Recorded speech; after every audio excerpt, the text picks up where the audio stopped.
What's up, everybody? Let some people come online here and we'll get to some questions. I don't know, I think that beat's too hard, truthfully, for that video.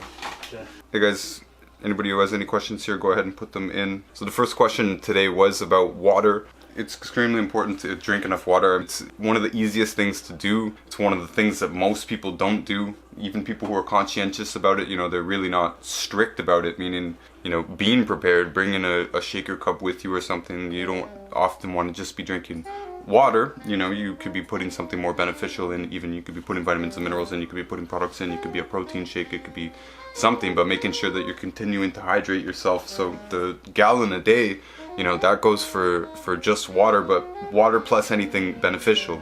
If it's something like caffeine or alcohol, you know, now you need more water to compensate for that, more than the gallon that you already needed. Half a gallon to a gallon depending on your weight, possibly even more depending on your weight. If you are overweight, drinking water is one of the things that could actually help you lose weight immediately, especially taking down your hunger. Often people are hungry, they think they're hungry, and they're really actually just thirsty. They're after water and salt. The body's craving water and salt at that time, and it's a mistake to go in and give it food at that time.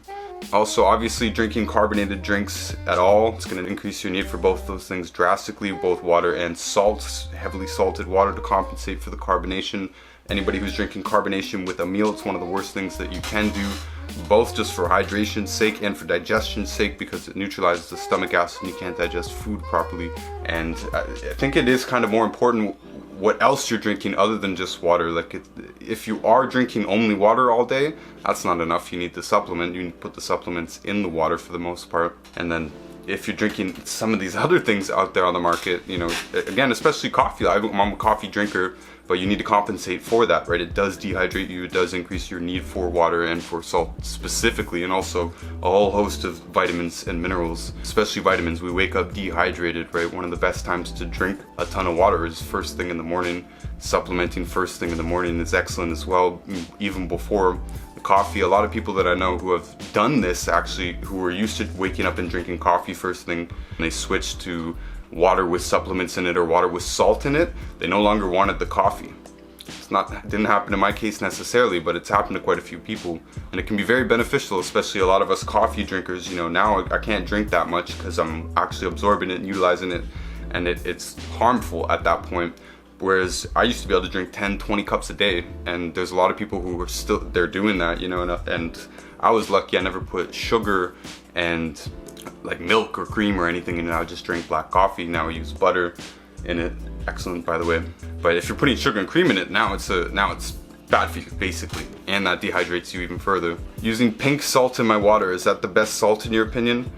I like pink salt because it's super available nowadays, and it's cheaper than some of the other options like Celtic typically, and they all have the same basic spread. Like, they all have a spread of all the trace minerals and stuff like that, especially sea salt, right? All the minerals on the periodic table are in seawater, so that's concentrated in the salt, and it's also concentrated in the flesh of anything that grows in the sea. This is why kelp and seaweed and sea moss, these things are so beneficial. It's because they do have a spread of all these minerals. So do fish, ocean fish, to a degree, right? Every degree you go up the food chain, all the nutrients are concentrated by 10 times. It's called biomagnification, right? So if there's X amount of minerals just present in the seawater, there's X times 10 in the seaweed, and then there's times 10 in the fish that eat the seaweed, and then there's times 10 in the fish that eat the fish.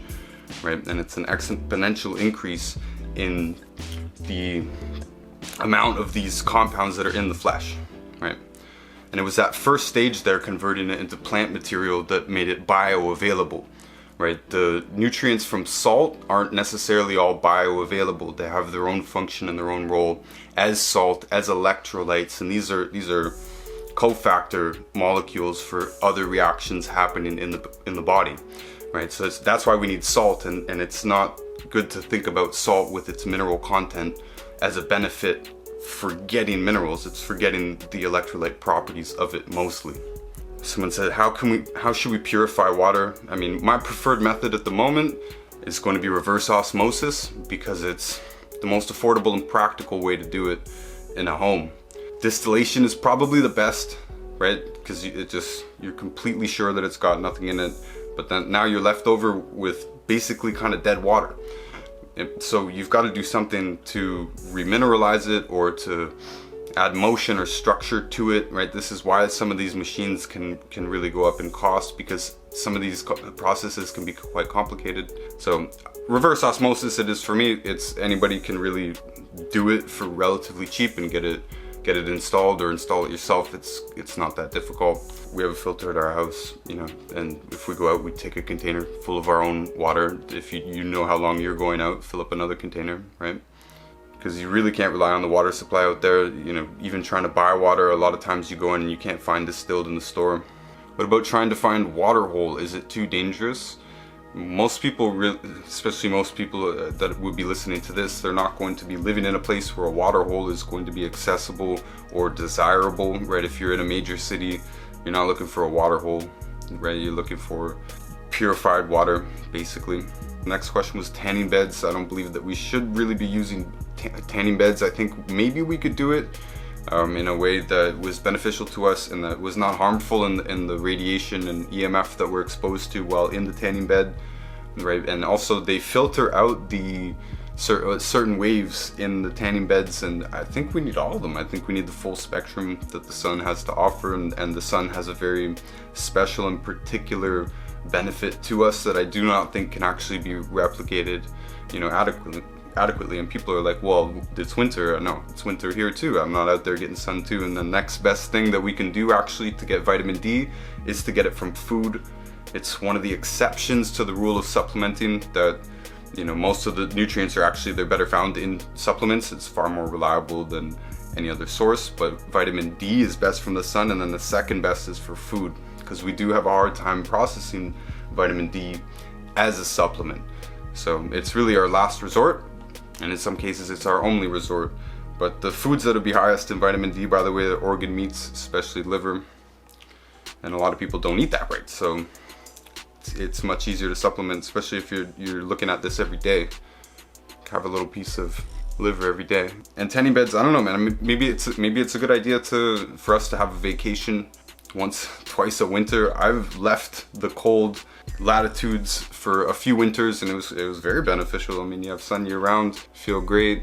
And these are goals in life too. A lot of people are like, I can't do that. We'll set the goals. And this is people asking how to really truly be healthy. And I think this 6 months of winter here, not really 6 months, probably 5 months, 5 full months where we're not in the sun.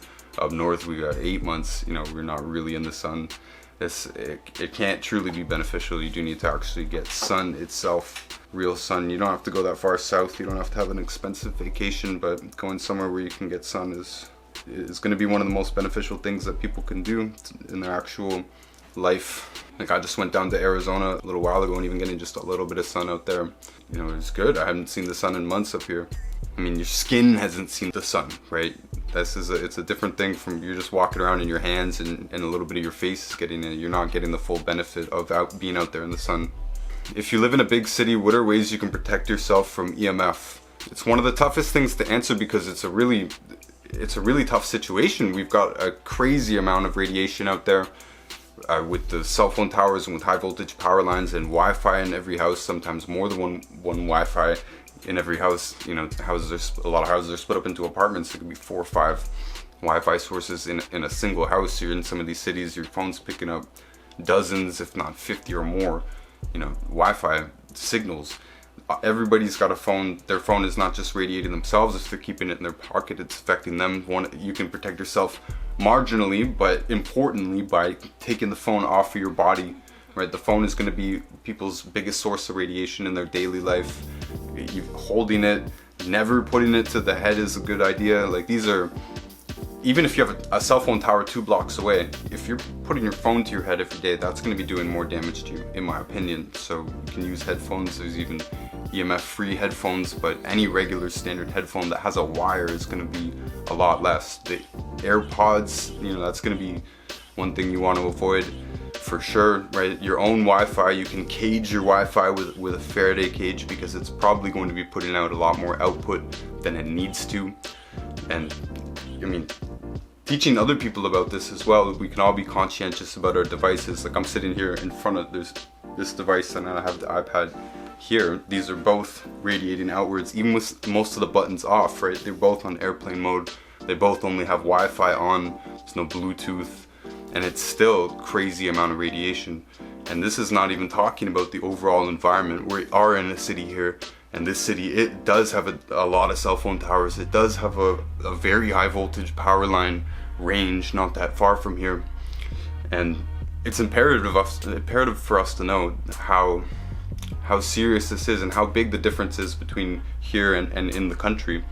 I don't really think that we can function optimally in a city. The things that we, and this is the preface to saying what you actually can do it. Like when you answer it on the story and you're like, yeah, with bracelets we get great results. I have 15 seconds to explain something, but the real situation is that the radiation is one of the biggest problems for health, right? In the health industry in general, if you read old books, they used to get great results just off, you know, cod liver oil, just off doing some basic things. You could get, boom, phenomenal results.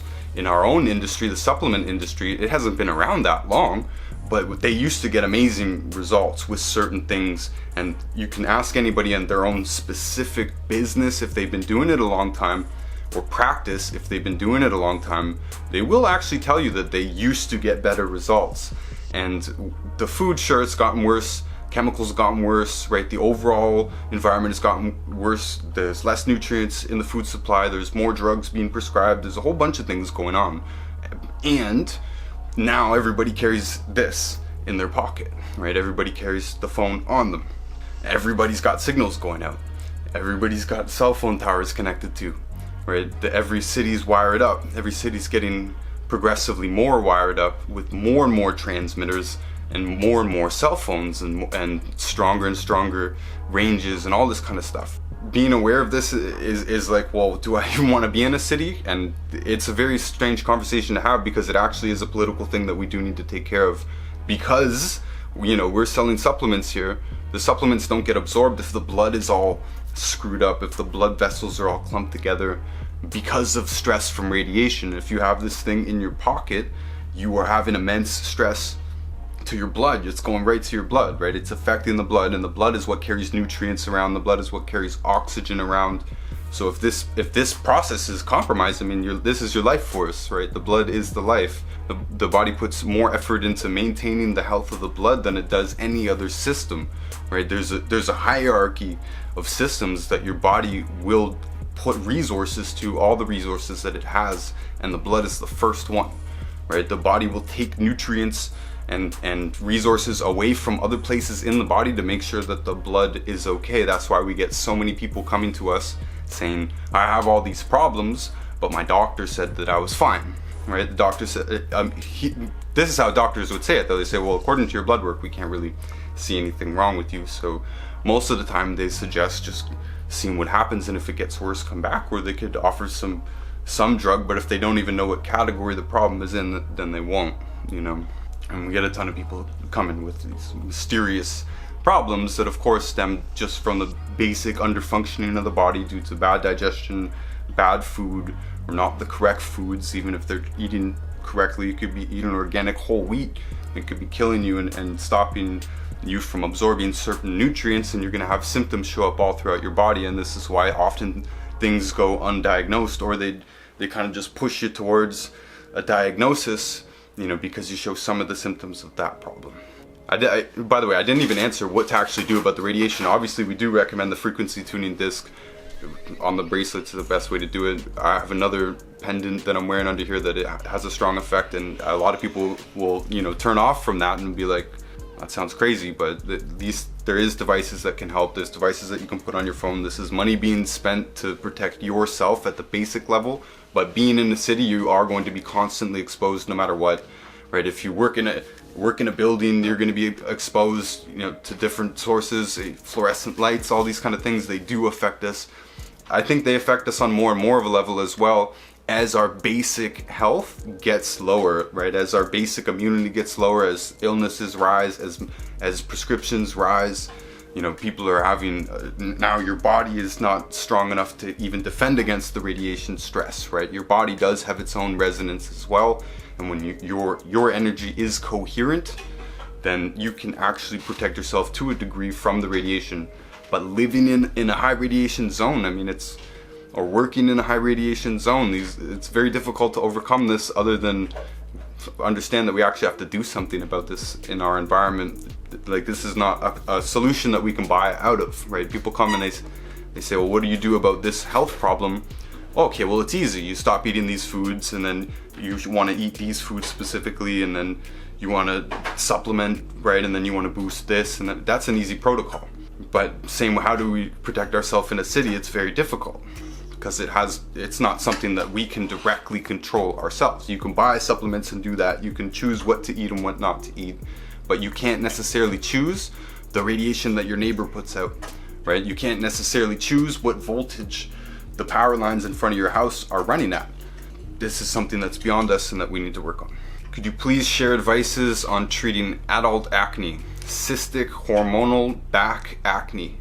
Can reoccurring throat infections, tonsillitis be related to adult acne?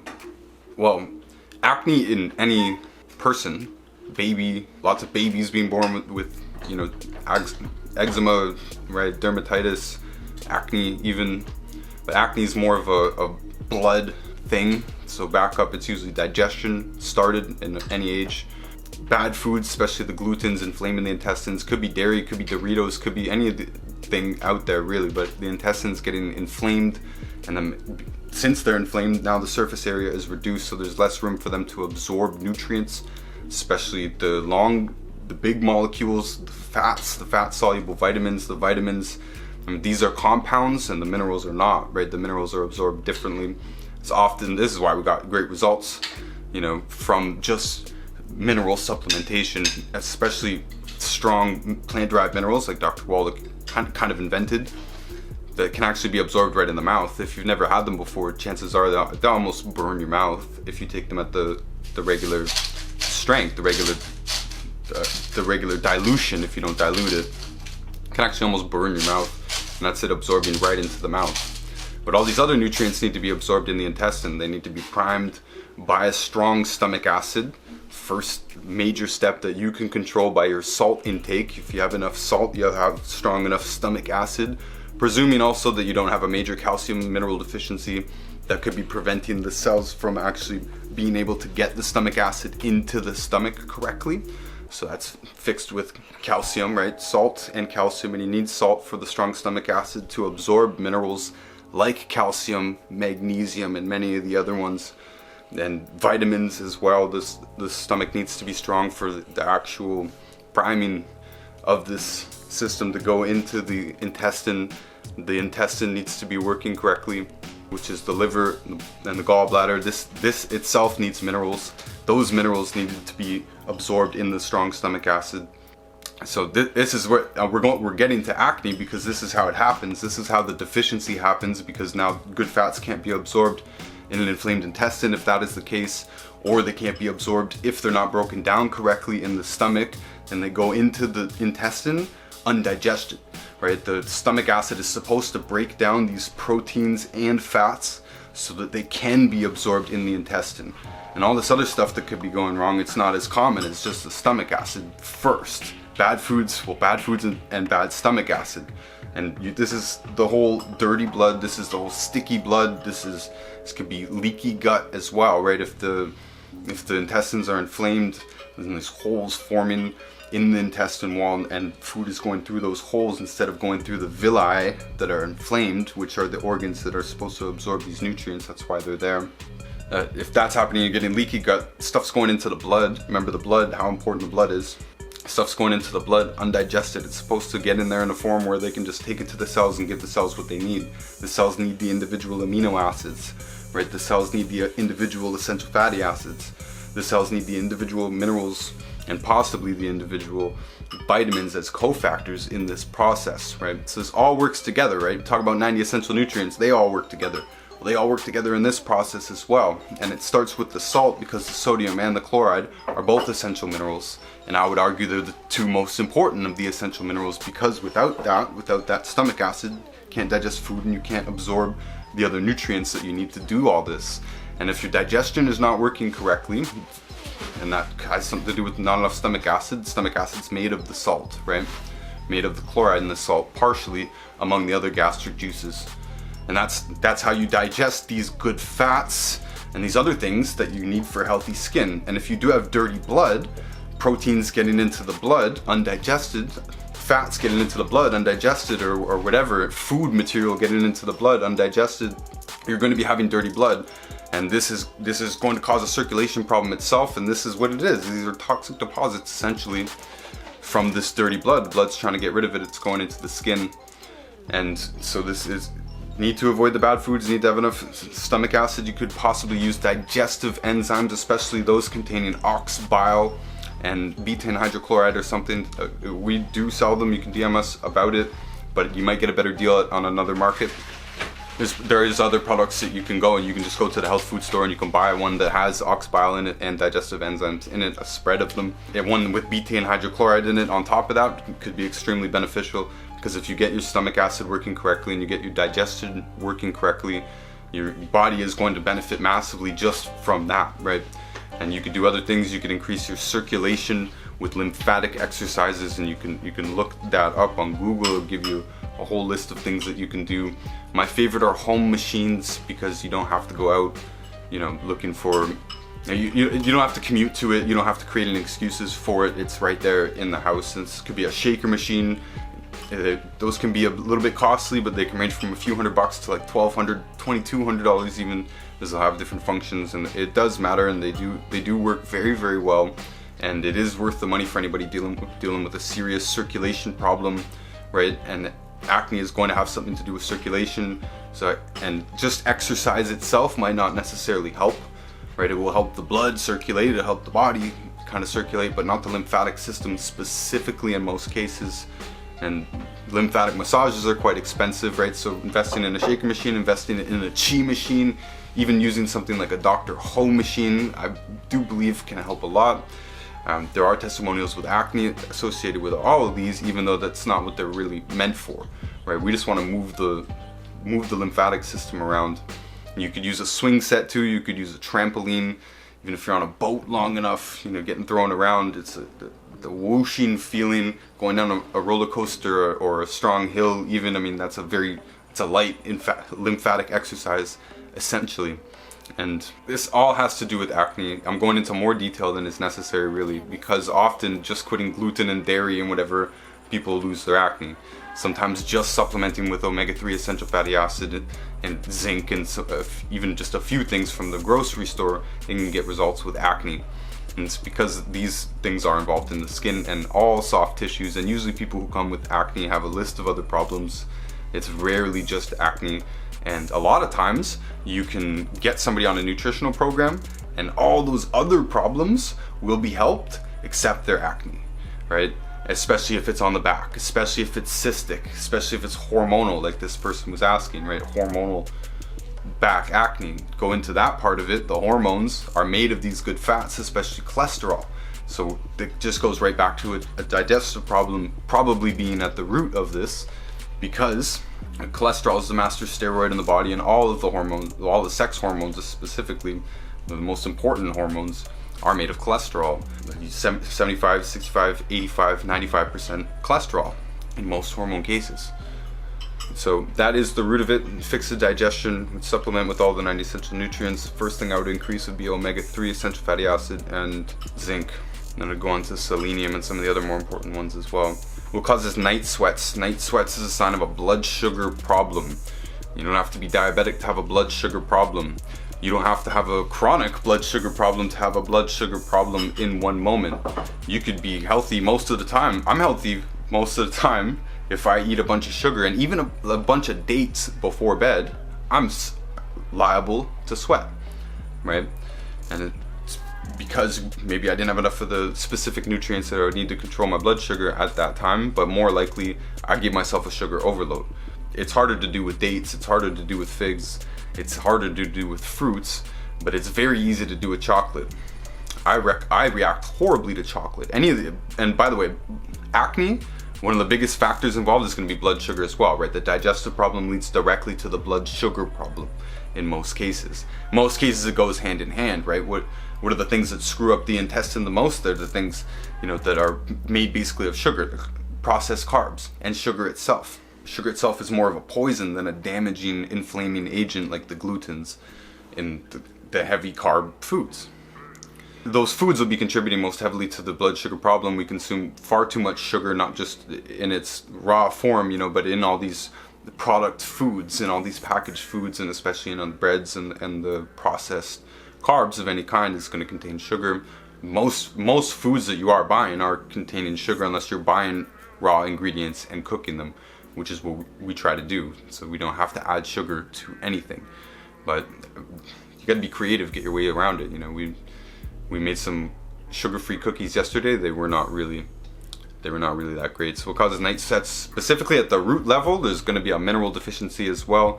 But what I'm saying here also is that even on a basic level of chromium in a supplement package, like without going to a blood sugar support product, the basic amount of the two major minerals and their cofactors, there's 23 of them at least, that are involved in the blood sugar mechanism in the body, like the textbook diabetes in an animal as a mineral deficiency, that exists. But if you're eating too much sugar, even a basic level of that good stuff, right, can't compensate for that much sugar, right? You need to take way too much of the essential minerals that are necessary for the healthy blood sugar if you're eating too much sugar, right? So it goes hand in hand. Too much sugar, not enough of the nutrients that you need to process sugar properly, essentially, and that causes night sweats. And especially eating before bed can be one of the ways to throw it off. Even if you're fine the rest of the day, eat before bed and you could be sweating at night. Coffee can throw this off as well, because coffee depletes you of minerals, right? So if you're a big coffee drinker, not a big water drinker, and not a supplementer, and you're not using enough salt, now you're dehydrating yourself chronically, and that's going to be contributing as well to blood sugar difficulties. And by the way, night sweats often go with teeth grinding as well. Teeth grinding is the same thing. It's a sign of a blood sugar problem. Can you please explain about whey protein, please? Okay, well, protein is based on the scale is based on the egg. The egg protein is rated at 100. Whey protein, I believe, comes in at 140. So it can be a very valuable protein if your body doesn't have a problem with it. And there are many people who do have a problem with whey. They have a problem digesting whey. They get a reaction from whey, especially an acne reaction. It's the most common one that I've seen with it. It's rare, but I do believe that most of these food sensitivities and intolerances and even allergies are getting more common. We do ask people, everybody who comes to us, one of our questions is, do you have any sensitivities? And people often do come in with a list of them, right? And whey could be one of them. And that could be one that you don't even actually know, because it does show up in several things, and you think it's another food, but it's the protein. It can be great, it can be beneficial. A lot of people are more focused on protein than they are on the other nutrients, especially the nutrients needed to process protein, especially the vitamins and all that. This is why we don't sell any protein powders that don't have a whole range of other nutrients in them, even though we advise people to actually go out and get hemp protein, for instance, if they're just going to if they want something for protein. That's why I recommend hemp above whey is because I've never seen anybody come in and get a reaction from hemp protein, right? And it seems to be a very valuable protein itself, and it's very cost effective. It doesn't cost as much as a lot of the other proteins. Whey's usually a pretty good deal as well. So it's up to you. I don't generally actually recommend protein supplements because I don't feel that protein deficiency is most people's problem, right? In some cases it could be, especially some old people, right? They come in there and they have a lot of problems, they're on drugs, and they're withered. Often they're not eating that much food. Often these old people, geriatrics, before they die, the last few years before they die, they're not eating that much food, and so protein shakes can be a very, very good way of getting a lot of nutrition into them, so their body's starving for it. But most people, they don't, in my opinion, they don't really need a protein shake.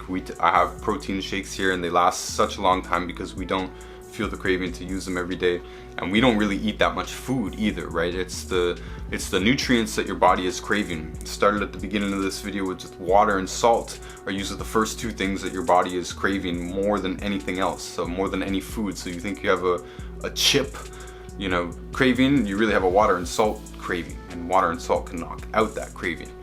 And it's the same with the other nutrients. If you're taking all the nutrients, you're taking a bunch of supplements, Now you don't actually need that much food because your body is asking you for food so it can pull the nutrients out of the food.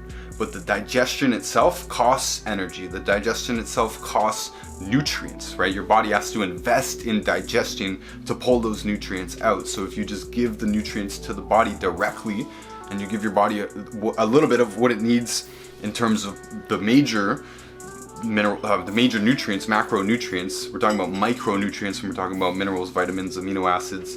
Essential fatty acids are on the borderline between micro and macro, both because it's a big molecule and because you need a ton of it. You need a whole bunch of omega-3, for instance, compared to the weight of a trace mineral, right? You need hardly any of a trace mineral. These are just there for reactions and stuff like that. And the omega-3 is you're building tissue with that. So It started with protein, but we got into some other things here. What do you think about slight acne on the back of the head?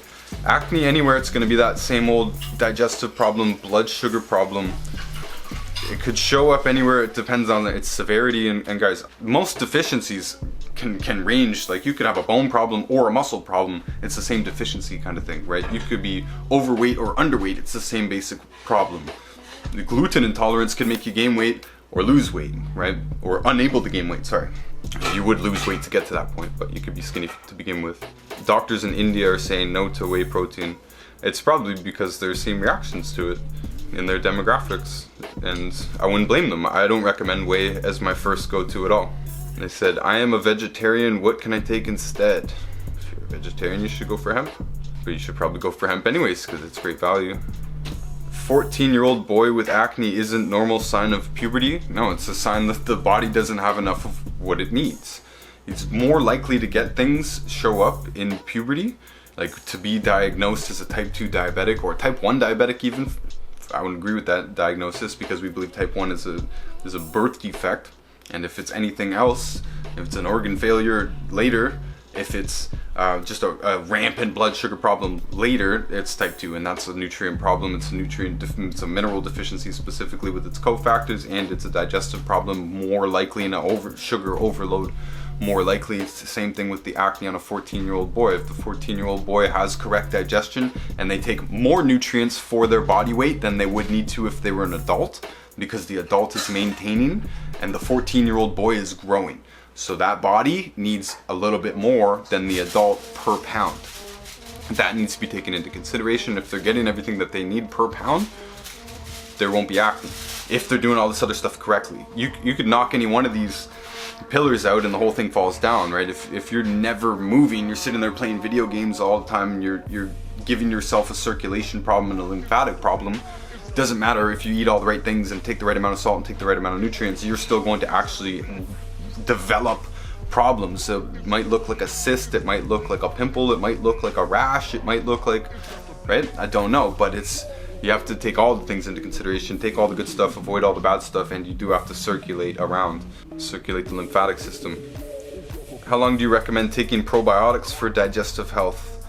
Well, if you have a health problem, it is always a good idea to boost your probiotics. We have probiotics in our daily regimen and in our recommended products. They're in the products because it's a very good idea to boost it every day. If you have a problem, a digestive problem right now, it's a very good idea to boost it even more. Now, I used to say, and I was trained to say, 30 billion active cultures is what somebody should be looking for in a good product.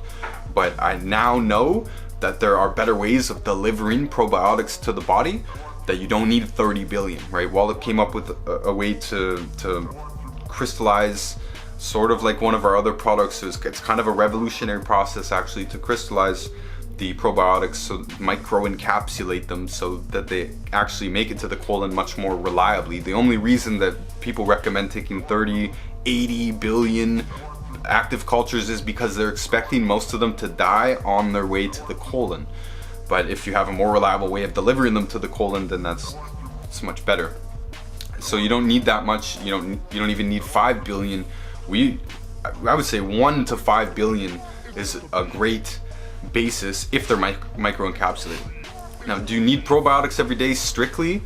There's good evidence to suggest actually yes, that if we're not eating anything fermented every day, then we should be supplementing with probiotics every day, because it does seem to be a really critical thing, both for health in the short term and health in the long term. So if you have a digestive problem, you need a ton of good bacteria to regain that. Now, remember, they're regenerating themselves. These colonies are regenerating themselves, but every extra stress that we put on the body, especially with food, it's throwing off the chances of those good bacteria thriving, because all of the bad foods, especially the heavy carbs, especially the sugars, are feeding the bad bacteria that compete. They compete out the good bacteria, or something like that. So you should take probiotics. You should talk to us about that. You could DM us about that, because it is very important. And it's one of those things. You could be taking every nutrient. You know, if you weren't taking them with probiotics, that's why they put probiotics in our products, by the way. That if you're not taking probiotics and you have a poor digestion at any level of the digestion, the stomach, the intestine, or the colon, right, or any of the other things involved with the good bacteria, then you could still be having a health problem, especially one like acne. These good bacteria has a lot to do with blood sugar as well. I just heard eggshells are good for calcium. Eggshells are okay for calcium. You can dissolve them, especially in apple cider vinegar, and consume them that way, because it's not very nice to do it any other way unless you ground it into a real fine powder. We give it to dogs, right? When we recommend, someone comes in with a dog with a health problem, usually, first of all, we assume that they've been feeding it table scraps, which throws off the nutrient balance that it already had in the dog food. The dog food delivered the dog the amount of nutrients that it needs for the amount of protein and fat and whatever else is in it, so that it can be balanced, right? The dog is expected not to get food from anywhere else. So I'm just saying this. We recommend that they give whole eggs to dogs on top of just dog food, and no table scraps. You know, and the dog will eat the eggshells, but it's not very good for us.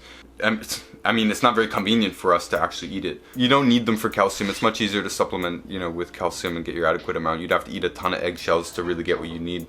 And by the way, the major way that we would be getting our calcium in the wild, in the long-lived populations out there in the wild, is two places. Number one is the use of wood ash, right, for their general plant-derived minerals. The plant sucks up the minerals out of the ground. We burn the minerals are left over, and they're plant-derived minerals already, because the plant already converted them from elements into colloidal minerals through the plant magic process. When you burn away the carbon, you're left with just the plant-derived minerals, right? So calcium is going to be one of those minerals, especially if they're using anything that was grown on limestone, right, or anything where there's a lot of calcium in the soil. They'll be sucking that up. And also, bones and bone meal, bone soup. This is the next biggest source of calcium that we would be getting. We wouldn't be doing it through eggshells. We'd have to be eating, I couldn't even estimate how many eggshells that you would need to eat to get your full calcium, and then it's not going to have all the other nutrients that you need to balance calcium. It's much better to get calcium from bones, or supplements in our case. Someone says, I'm taking tons of longevity products. I'm still taking sea moss from another company. Is sea moss safe? Sea moss itself is safe. I don't know about anything else in any other product, right, from a company or something like that. But sea moss is most definitely safe and most definitely beneficial, in addition to any supplement regime, right? It's always beneficial to consume sea greens themselves, because they do concentrate all those base nutrients, and a lot of them have some awesome magic powers with their antioxidants, right? One of them, fucoidan, which we do have a couple of products that contain fucoidan. It seems to be just one of the most miraculous antioxidant and antioxidant-like combination that does wonders for people with serious problems. We're talking about cancer and autoimmunity and this type of thing. We do recommend that they actually take that product. It would be great for them to have sea moss as well, but again, we can do a bit better than nature in some ways. Not necessarily better, but easier, right? Remember, the longest lived populations, they get all their nutrients because it's their lifestyle. They don't even know why, right? It's the burning of the wood, it's the saving of the bones, it's all the little things that adds up to them getting all their nutrients. And for us, it's just definitely more convenient to use products in most cases, because even though sea moss is great, you still have to eat quite a lot of it to get the benefit. This is why places like Okinawa, by the way, which the longest lived populations live all over the place. They live on mountains, they live in jungles. They can live in Okinawa as well in certain places. And one of the things that they do is they don't burn trees, because it's an island that most islands have been deforested and reforested and deforested, and they manage their trees rather than, if they know that they're living off of wood, then they're gonna need a lot more trees. This is like, you know, England stripped its whole island of trees and then needed to buy trees from other countries or steal them or whatever. They needed to get trees. Okinawans can't do that. They don't have the mechanisms for that, so they burn seaweed, they burn sea moss, and when you burn it, you concentrate it down, because you're burning away the carbon and you're burning away the need to digest anything, right? All you're left with is the plant-derived minerals, and that's how they heat their homes, and that's how they cook their food, is by burning seaweed and sea moss, drying it out, burning it. And so when people say, yeah, I take sea moss and whatever, it's just not concentrated enough, right? The people who use sea moss, it's not because they eat sea moss. They do eat a bit of sea moss, but it's because they burn it and they have those ashes, and they put the ashes in the garden, and they grow the food that they actually eat, the bulk of the vegetables, in the mineral-rich soil. Mineral-enriched because of the wood ashes. Someone said, how do you circulate your lymphatic system? I believe I answered that earlier. Mixed connective tissue disease. We need a ton of connective tissue and to thrive. Most of our body's made of connective tissue and muscle tissue, right? And connective tissue holds muscle tissue together among the million other things that it does in the body. And we're supposed to be consuming this basically every day for our entire lives. So if you're coming to, you know, the realization that you need this stuff now, and you're 20 years old or 30 years old or 50 years old, you're way behind. You can't drink enough bone soup, you know, to make up for it in most cases. And by the way, bone soup itself has phenomenal testimonials, right? People are like, oh my God, I feel so good everywhere. I know my joints and the teeth, bones. I mean, skin. Like, people can get all kinds of results just from bone soup. But the reality is, we need actually so much more to make up for the deficiencies that we've already had of this stuff, because there is nowhere near enough connective tissue in any of the diets that are available to us, or any of the foods that are available to us on our markets for the most part. If you were drinking bone soup every day your whole life, I mean, you can actually look at somebody and see and ask a big bone, big person. We know some big people up here. You ask them what they were raised on, right? They'll probably tell you soup was one of them.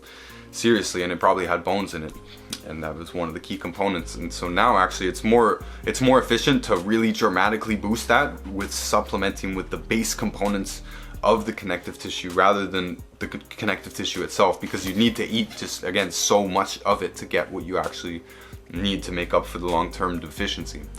And it's actually cheaper to supplement with it as well. And again, it's easier. You don't have to have a soup going all the time, and you don't have to have that type of kitchen running if that's not your lifestyle, right? So the connective tissue supplements are key, but also, again, the digestion. You need to have strong stomach acid. You need to avoid the bad foods.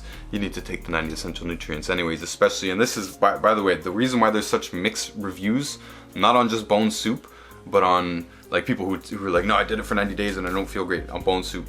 And same thing with glucosamine sulfate, or chondroitin, or MSM, or any of the other things that are marketed as helping the joints, or, you know, the cartilage or the connective tissue, or any of these products. You get mixed reviews because people don't have the same amount of nutrients in their body to process these things. So if you take all the nutrients, now your body can actually process the connective tissue and get it where it needs to go. And this whole thing, again, it works together. We need a ton of connective tissue, so it's boosting it for the connective tissue disease would be one of the first things I would do. It also boosts the soft tissues and boosts the vitamin C and boosts the selenium, by the way, because selenium and copper together are affected by how much vitamin C you have. So actually, if you take a ton of vitamin C, you're increasing your need for those minerals, and those two are very, very, very important minerals.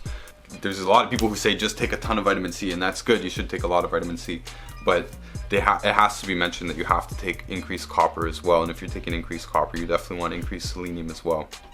My son just turned 1 and he isn't eating solids because when he does, he throws up 3 hours later. Is that digestion issues? Yes, that would be a digestive issue. My first culprit would be something like, I don't know what solids means. If it's gluten or if it's dairy, I would say that's probably the immediate culprit.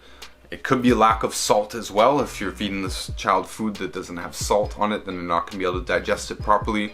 And a baby has a far less robust and developed system than an adult, right? Adults can get used to eating all kinds of stuff. A baby's going to be much more sensitive to it, especially if it has a gluten intolerance. And if the mother has any gluten intolerance, the child's probably going to have a gluten intolerance that's worse because the mother was unsupplemented most likely throughout her pregnancy. And especially remember, the birth defects happen, all these problems usually that the children are born with happen within the first window of pregnancy, before they usually even actually know that they're pregnant. It happens within, you know, the first days, first weeks. The digestive system has a lot to do also with probiotics, right? Good bacteria. So if the child was C-sectioned, then that means they missed their exposure to the first batch of bacteria through the birth canal, right? That's when it would first be exposed to that bacteria, and that's actually the kind of the foundation of their digestive system and their immune system. So if they're not eating correctly, that could have something to do with it. You could feed the child probiotics. We have a product formulated for children. Babies can do it as well because it's just a powder that goes in the mouth. I would go there and I would DM us and ask us about that. Thanks for all the great info, Ryan. I've got to get on the DM with you soon and talk serious about better health. You should do that. Is there a natural way without surgery to get rid of lipoma? Anytime anybody comes in with anything that's like, I need surgery right now, unless your appendix has burst and you have an infection, okay, you gotta get it out. If you come in with a blood problem, a crazy blood problem, you come in with a crazy cancer, an autoimmune, you come in with a kidney, they're like, they wanna take my kidney, they wanna take my gallbladder, and if they wanna take your appendix and it hasn't burst, anything, we're talking about any surgery, root canal, before they do that, before you make the decision to do that, because is it really a rush? I don't know. It is if your appendix has burst and some other rare cases. But if you do not need surgery right now, the best course of action is number one, stop eating food right now and do a fast right now. Say it would be the same with an appendix too. Before it had burst, like if they said they want to take my appendix, first step, don't eat right now. Start fasting right now. Don't drink any carbonated drinks. Right? Don't drink any alcohol. Don't drink any coffee or tea. Drink water. Put a little bit of salt in it. If you have the resources right now, buy supplements right now. Start putting them into the body right now. Right? At strong doses right now. Would never eat the bad foods again. Right? This is any serious problem. This is something anybody should do. But if someone's considering surgery, we say give us 90 days before considering most surgeries for anything. Right? This a stent in the heart, a knee replacement, anything, a root canal, anything. We'd say give us 90 days. And some conditions you can't wait 90 days, right? So we would say give us any days, right? And one of the things that I would do too, by the way, is I would add some of the stronger enforcements like colloidal silver, and actually you could go a step beyond colloidal silver to a product called Argintin 23, and you can DM us about that. Argintin 23 is a step above colloidal silver. Colloidal silver is already one of the most fantastic and one of the most effective compounds that we could add to a supplement regime, even be taken on its own. There's phenomenal, ridiculous results with it, both topically and internally, for such a huge range of problems. And if we have one now that's a step above that, then that is the one that I would go to if somebody's considering surgery or anybody has any serious crazy problem. We would go there. You could boost antioxidants as well. You could boost specific nutrients as well. You could take all types of herbal remedies as well. And we usually would. Again, if someone comes in and says, okay, I'm super serious, I want to do everything that I possibly can because I was just given 2 weeks to live. Some people come to us and they're like, I'm just given a week to live and 6 months to live and serious. And now what do? Everything, right? You do everything. Make sure you're drinking enough water. You fully block out your life and figure out where everything needs to go, and you do it. And I would not get any surgery that you do not need to get. And you don't know if you need to get it or not. If you haven't given your body every possible chance it can have to get what it needs and use it properly. And the amount of time window usually for recovery, doing things properly, is 90 days. And if you're on your deathbed, we just, still say give you 90 days. You'll probably live a lot longer. Yes, it was the probiotic digestive question. The mixed connective tissue diseases, lupus, Crohn's and Raynaud's. Lupus is most likely caused by a digestive problem specifically. Again, eating the glutens, damaging the intestines, all the deficiencies that result from this process. By the way, the bread and stuff and the gluten doesn't just damage the intestine. It also sits in the stomach like a sponge, and it absorbs more. It takes a lot of stomach acid to try and break down these proteins and these compounds. And when it gets into the intestine, then it does another set of damage. So it's just one of the things that can be involved here, right? Because we're talking about lupus, this is a so-called autoimmune disease, which we don't agree with. And this is going to be based in digestion. The cause is based in the digestion. So it's the same problem, same thing. We get off all the bad foods, take all the nutrients, right? Because these other problems are gonna have more to do with mineral deficiencies. And that's it. Make sure you're consuming, we would recommend consuming a lot of cholesterol, by the way, in all of these things, because cholesterol is really going to aid in the healing process, making sure you're getting it from a good source, especially if you're in America. Eggs are going to be your best source, right? Making sure they're good eggs, though. You know, that goes for the 90-day thing too. Bone soup too, by the way. I would add bone soup. Someone said, what's an alternative to bone soup for vegetarians? Well, vegetarians, and as opposed to vegans, vegetarians can choose based on their own values and opinions about which specific animal products they do want to consume. Right now, meat is oddly not that valuable. People think of animal products as meat. Meat is not that valuable compared to eggs, right? Compared to bones, compared to bone marrow, compared to the other nutrients that are leached out into bone soup. Bone soup is one of the most phenomenal things that you can actually consume, and anybody with any of these other health problems too, that would be included in their ultimate regimen. If they said, what's everything that I could do, we would say consume bone soup every day as well. So the alternative, there really is no alternative. Aloe vera would be the closest alternative that does exist, both in its semi-connective tissue-like properties, right? It's sort of a connective tissue analog, but not really. It doesn't go all the way, but it does have incredible benefits on its own, especially for gut healing too as well. We were talking about lupus there. Anybody with any of these skin problems, acne we were talking about earlier, cystic acne, hormonal problems, adding aloe vera, and in a aloe vera paste or juice or wherever you do get it, we do have product with it as well. It does help soothe the digestive system a lot, and soothe is a strange word because it's a healing process that aloe vera does seem to stimulate quite well. It's a very miraculous healing plant. So for like a vegan, strict vegan, we would still say you do want to supplement with the base components of connective tissue, and if they're opposed to it based on the gelatin capsule or based on the fact that it ultimately did come from bone or marrow, then we can't really help them other than say, well, go to aloe vera. But I'm saying that as a second place, it's not a very close race, right? The difference between bones and bone soup, there's a ridiculous, massive difference between that and aloe vera. Even though this is great, you should do both, truthfully, in my opinion. Okay, there's 2 minutes left here. I'm going to run through this. Can you save this live? Yes. What's your thought on CBD and the body? CBD is with the latest of many plant compounds that have been known to help tons of people, right? As a medicine. It's a medicinal action of it. It's not a nutritional action of it. So most of the things that people are actually going to the herb or the drug or the whatever, and this is acting like a drug in this case, they're not fixing the root of the problem. The problem was probably a nutritional problem. The problem was probably a mineral deficiency or vitamin deficiency or a digestive problem or something that the CBD does not actually fix. So you're paying for something that's not actually fixing the problem.